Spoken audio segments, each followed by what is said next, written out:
ಇವತ್ತು ಗಾಡಿನ ಅನ್ಲೋಡ್ ಮಾಡೋ ಟೈಮಲ್ಲಿ ಈ ತರ ಆಗುತ್ತೆ ಅಂತೇಳಿ ಗೊತ್ತಿರ್ಲಿಲ್ಲ.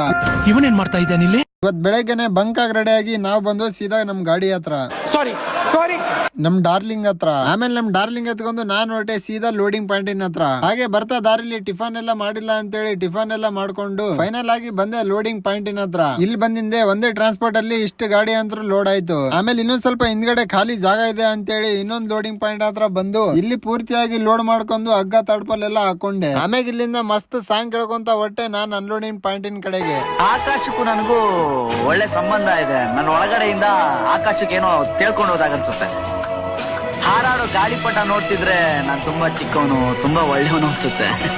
ನನ್ನ ಪ್ರಕಾರ ಮನುಷ್ಯರು ಯಾವಾಗ್ಲೂ ಚಿಕ್ಕ ಮಕ್ಳು ತರ ಇರ್ಬೇಕು. ನಾವು ದೊಡ್ಡವರಾಗ್ತಾ ಆಗ್ತಾ ಕಳ್ಳನ್ ಮಾಡ್ತಾ ಹೋಗ್ತೀವಿ, ತಪ್ಪಲ್ವಾ? ಅದಕ್ಕೆ ನಾನು ಅವಾಗ ಗಾಳಿಪಟ ಹಾರ್ತಾ ಚಿಕ್ಕ ಮಗು ಆಗತ್ತೆ. ಇಲ್ಲಿ ಬಂದಿಂದೆ ಗಾಡಿ ಏನೋ ಒಂದ್ ತಾಸ ಒಳಗಡೆ ಅಂತೂ ಅನ್ಲೋಡ್ ಆಯ್ತು. ಅನ್ಲೋಡ್ ಆಗೋದ್ ತಡ ಇಲ್ಲ, ಮಳೆ ಅಂತೂ ಸಿಕ್ಕಾಪಟ್ಟೆ ಹಾಕೊಂಡ್ ಇರಿತು ಗುರು. ಆಮೇಲೆ ನಾನ್ ಗಾಡಿ ಎಲ್ಲ ಅನ್ಲೋಡ್ ಆಯ್ತಲ್ಲ, ಸೀದಾ ಹೊರಟೆ ಮನೆ ಕಡೆಗೆ. ಮತ್ತೆ ಸಿಗೋಣ ಗಾಯ್ಸ್ ನೆಕ್ಸ್ಟ್ ವಿಡಿಯೋದಲ್ಲಿ.